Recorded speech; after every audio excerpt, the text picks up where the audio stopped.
آنسوؤں کو بھول گیا لیکن وہ میرے آنسوؤں کو نہیں بھولا، میں اپنی مسکراہٹوں کو بھول گیا لیکن وہ میری مسکراہٹ کو نہیں بھولا، میں اپنے آباء و اجداد کو بھول گیا لیکن وہ میرے آباء و اجداد کو نہیں بھولا، میں اپنے دادے پردادے کو بھول گیا لیکن وہ میرے دادے پردادے کو نہیں بھولا۔ اس کو ہر چیز یاد ہے۔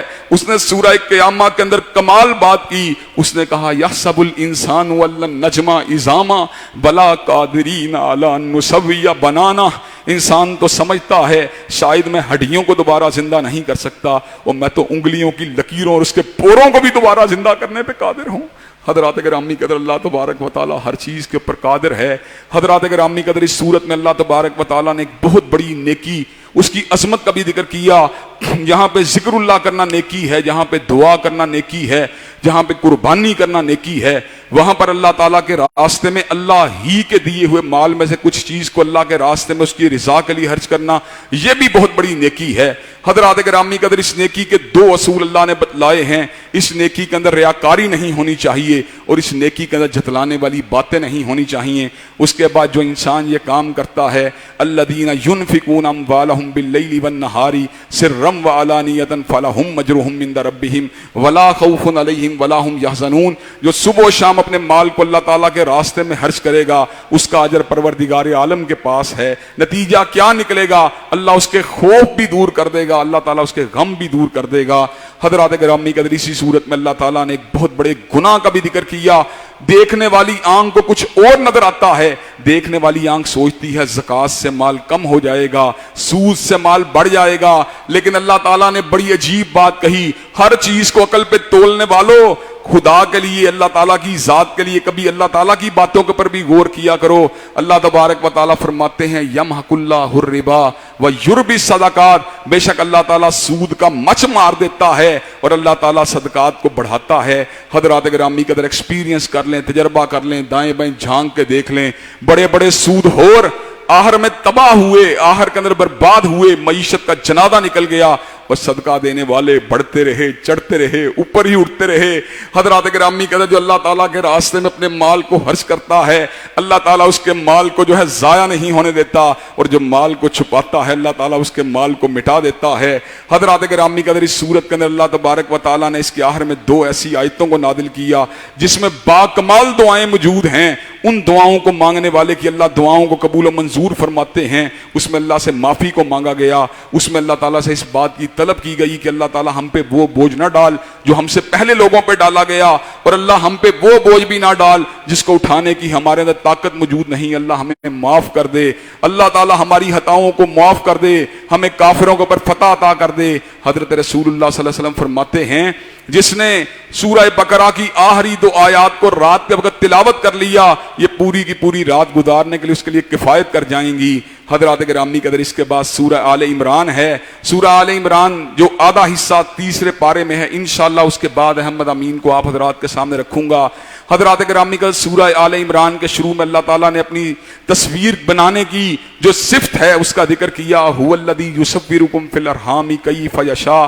اللہ جس طرح چاہتا ہے رحم مادر میں تصویر کو بناتا ہے، مصور بھی تصویر کو بناتا ہے۔ روشنی نہ ہو مصور تصویر کو نہیں بنا سکتا، رنگ نہ ہو مصور تصویر کو نہیں بنا سکتا، سالڈ کینوس نہ ہو، ٹھوس چیز نہ ہو، مصور تصویر نہیں بنا سکتا۔ لیکن اللہ اور مصور ہے، مصور رنگ کے ساتھ بنانے کے باوجود، روشنی کے اندر بنانے کے باوجود، ٹھوس چیز پہ بنانے کے بعد تصویر بناتا ہے، نہ بولتی ہے، نہ دیکھتی ہے، نہ سنتی ہے۔ اور اللہ تبارک و تعالیٰ کیا کرتے ہیں؟ اندھیرے میں تصویر کو بناتے ہیں، شکم مادر میں تصویر کو بناتے ہیں، بغیر رنگ کے بناتے ہیں، گدلے پانی کے اوپر بناتے ہیں۔ حضرات گرامی قدر، بغیر روشنی کے بناتے ہیں، بغیر رنگ کے بناتے ہیں، مایا پہ بناتے ہیں، اور پھر کیا کرتے ہیں؟ انا خلقنا الانسان من نطفۃ امشاج نبتلی فجعلناہ سمیعا بصیرا۔ اللہ کی بنائی ہوئی تصویر کو دیکھنا بھی آتا ہے، سننا بھی آتا ہے۔ هو الذی یصورکم فی الارحام کیف یشاء، وہ جیسے چاہتا ہے رحم مادر میں تصویر کو بنا دیتا ہے۔ ایک گھر کے اندر 5 بھائی ہیں، 5 بھائیوں میں کسی کا رنگ اور ہے، کسی کا رنگ اور ہے، کسی کی آنکھ اور ہے، کسی کے کان اور ہیں۔ حضرات گرامی قدر، 7 ارب انسان اس عہد میں پیدا کیے، 7 ارب انسانوں میں سے کوئی ایک انسان بھی دوسرے انسان کے ساتھ نہیں ملتا۔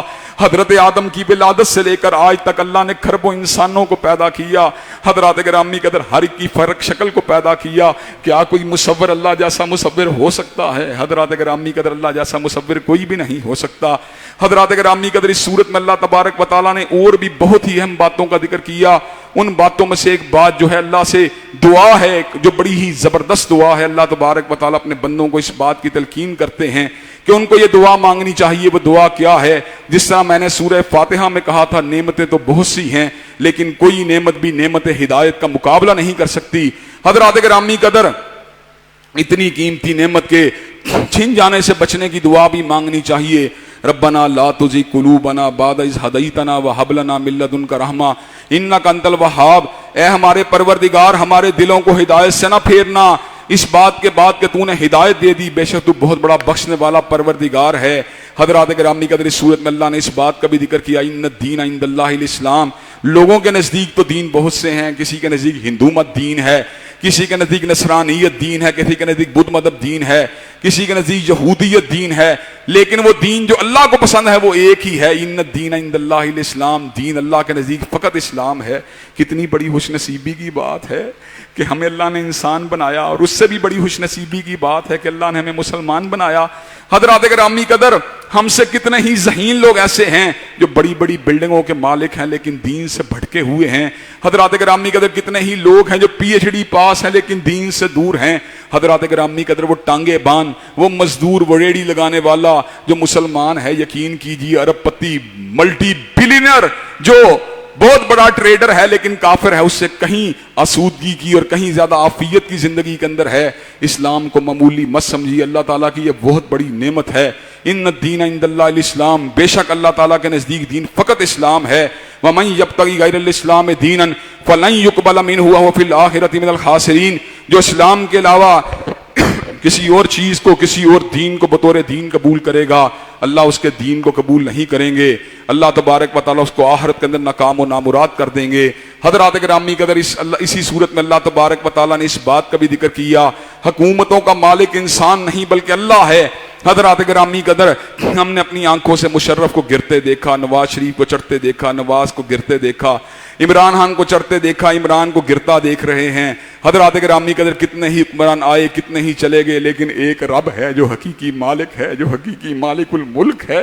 قل اللہم مالک الملک تؤتی الملک من تشاء وتنزع الملک ممن تشاء وتعز من تشاء وتذل من تشاء بیدک الخیر. حکومتوں کا مالک میرا اللہ ہے، جس کو چاہتا ہے جب چاہتا ہے حکومت دے دیتا ہے، جس کو چاہتا ہے جب چاہتا ہے حکومت کو چھین لیتا ہے. میں نے کرونا کے ایام کے اندر بڑے بڑے حکمرانوں کو بے بس دیکھا، گھبراتے ہوئے دیکھا. ٹرمپ اپنے آپ کو سپر پاور کہتا تھا، وہ کہتا تھا 15 دن کے بعد امریکہ کے اندر کرونا کا کوئی مریض نظر نہیں آئے گا، لاکھوں مریض ہیں، ٹرمپ بے بس ہے. حضرات گرامی کا بورس جانسن جو تھا وہ یہ بات کہتا تھا کہ میں کرونا سے بچا ہوا ہوں، مجھے کوئی پرواہ نہیں ہے. وہ کرونا کا شکار ہو گیا.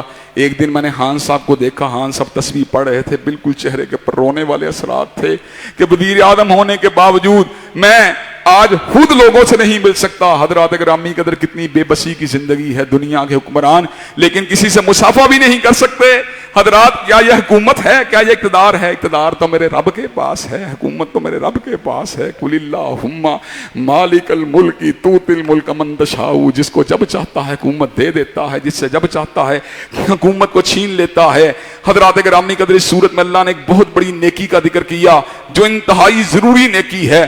اللہ تعالیٰ کہتے ہیں میرے بندے جو ہیں مجھ سے پیار کرتے ہیں، مجھ سے محبت کرتے ہیں، لیکن میں بندوں کو ایک طریقہ بتلاتا ہوں، اگر بندے اس طریقے پہ عمل کرنا شروع کر دیں میں ان سے خود محبت کرنے لگوں گا. اللہ تبارک و تعالیٰ فرماتے ہیں قل ان کنتم تحبون اللہ فاتبعونی یحببکم اللہ. اے لوگو اگر تم مجھ سے پیار کرنے والے ہو، حضرت رسول اللہ کے نقش قدم پہ چلا کرو، میں تم سے خود محبت کرنا شروع کر دوں گا. وَيَغْفِرْ لَكُمْ ذُنُوبَكُمْ، اور تمہاری ساری خطاؤں کو معاف کر دوں گا. حضرات گرامی قدر اس صورت میں اللہ تعالیٰ نے 2 معجزاتی ولادتوں کا ذکر کیا. ایک ولادت ہوئی بوڑھے باپ کے گھر، بانج بیوی کے ساتھ. حضرت زکریا کے گھر ولادت ہوئی. کس طرح ہوئی؟